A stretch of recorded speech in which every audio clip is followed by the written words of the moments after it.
बनवा लिए और 1 साल बाद काम भी मिल गया। बहुत ज़बरदस्त अच्छा काम, अच्छा पैसा, कॉन्सर्ट्स, मैचेस, कंस्ट्रक्शन, बिल्डिंग्स और आखिर में एयरपोर्ट पर मुसलसल महीने की जॉब की और तकरीबन 2000 यूरो का पिछले 1 साल का कर्ज़ा 1 महीने में उतार दिया। जमा भी करने लगा, 3000 यूरो जमा हो गए थे और अगली वीज़ा में भी इतने कुछ का ख़र्चा था, पर डबल माइंड हो गया कि वापस जाऊं या रहूं, क्योंकि फैमिली की तरफ से भी प्रेशर और फिर रियान की हालत बहुत बुरी थी कि स्काइप पे उसे देखा नहीं जाता था मुझसे। जिस तरह वो मुश्किल से सांस ले रहा था,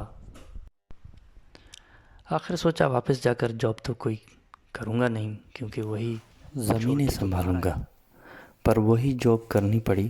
पहले तारिक के पीछे पड़ा, कई दिन फैक्ट्रियों के चक्कर लगाने के बाद भी काम न बना, तो एतबार जो मिला क्लास फेलो था, जिसने CSS करके अच्छी गवर्नमेंट जॉब ले ली थी, एक दोस्त को कहकर फार्मा कंपनी में जॉब दिलवाई।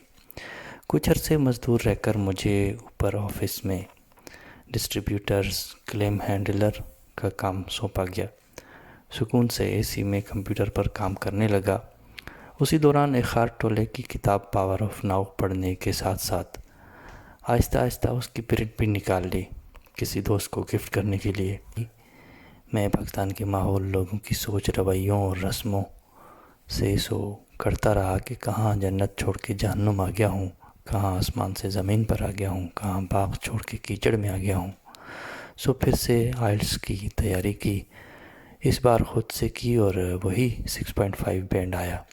और स्वीडन का मशवरा भी शोएब भाई ने दिया कि वहाँ फैमिली के साथ जा सकता हूँ। एजेंट के बजाय अप्लाई वगैरह का काम भी सारा खुद ही किया। दाखिला भी हो गया और पूरी फैमिली का वीज़ा भी आ गया। स्वीडन में शुरू के 3.5 महीने अकेला रहा हॉस्टल में कि 30 क्रेडिट्स पूरे करूं, जो वर्क परमिट के लिए लाजमी होते हैं और वो बहुत मेहनत के बाद होते हैं। आयरलैंड के उलट किसी पाकिस्तानी से दोस्ती नहीं की, सब अंग्रेज़ों से की। वीकेंड पे पार्टियां, दोस्ती वगैरह, मतलब ये कि ये बहुत मुख्तसर अरसा यादगार रहा। फिर जर्मनी भी दोस्त सलमान के पास होकर वापस आ गया। वापसी पे तुर्की भांजे के पास आया और वहाँ एक दिन रह के फैमिली के साथ उसी जहाज़ पे उनके सीट्स के बराबर में सीट पहले से बुक करा ली थी। एक जगह पहले ही देख रखी थी रहने के लिए, पर थोड़े अरसे के लिए थी, हामस्टेड से करीब लाहौल में। वहाँ मैं 2 जॉब्स करने लगा, एक गोतेम्बर जाकर फोटोरा की, दूसरी वीकेंड पर रिक्लेम डिस्ट्रीब्यूशन की। महीने 2 बाद गोतेम्बर शिफ्ट हो गए, तब तक सेमेस्टर भी मुकम्मल हो गया। जगह के बारे में बदकिस्मती ये रही कि हर जगह कुछ अरसे के लिए ही मिली और 2 सालों में तकरीबन 7-8 जगहें बदली। जॉब की बात करूं तो मज़े की जॉब थी, पूरे शहर को अच्छे से जान लिया, किसी भी एड्रेस के लिए GPS की ज़रूरत ही बाकी ना रही। दूसरी जॉब भी यही डिलीवरी की थी, बेस्ट कंपनी में। उसका ठेकेदार एक ईरानी था जिसने तनख्वाह और कॉन्ट्रैक्ट के बारे में मुझसे धोखा किया। उसके काम के 1 साल बाद तक उसने वो काम ही बंद कर दिया और मेरे काम का वक्त तो वो कम करता जा ही रहा था। जॉब्स मज़े की अच्छी थी, कोई बॉस नहीं, टोकने वाला नहीं, घूमो फिरो, अपनी पसंद का म्यूज़िक सुनो। आखिर में तो मैंने कई सेल्फ हेल्प ऑडियो बुक्स भी सुन डाली। मुख्तसर ये है कि शुरू में बड़े अरसे तक मजबूरी में नौकरियां की, दुकान भी इसलिए कि सुबह सुबह उठना ना पड़े, और बाहर आकर भी साल बाद पसंद का काम मिला आयरलैंड में।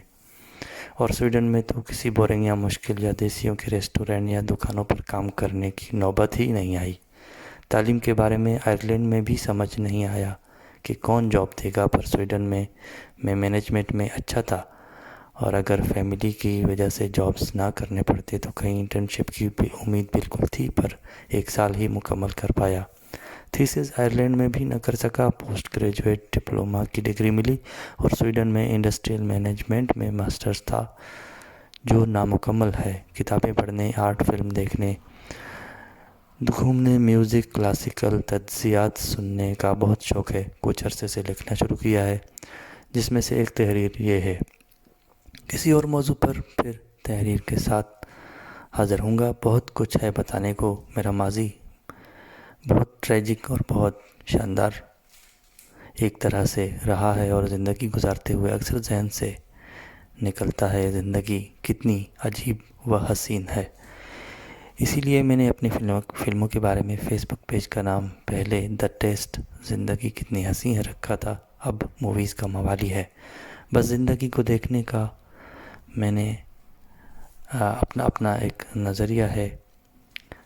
मैंने अपनी फिल्मों अपना आपके इस बारे में सवालात होंगे तो मैं बहुत खुशी से दूंगा, और अपनी राय से ज़रूर आगाह कीजिएगा। खुशी होगी अगर हम किसी मौजू पर बातचीत करेंगे। पढ़ने का बहुत बहुत शुक्रिया।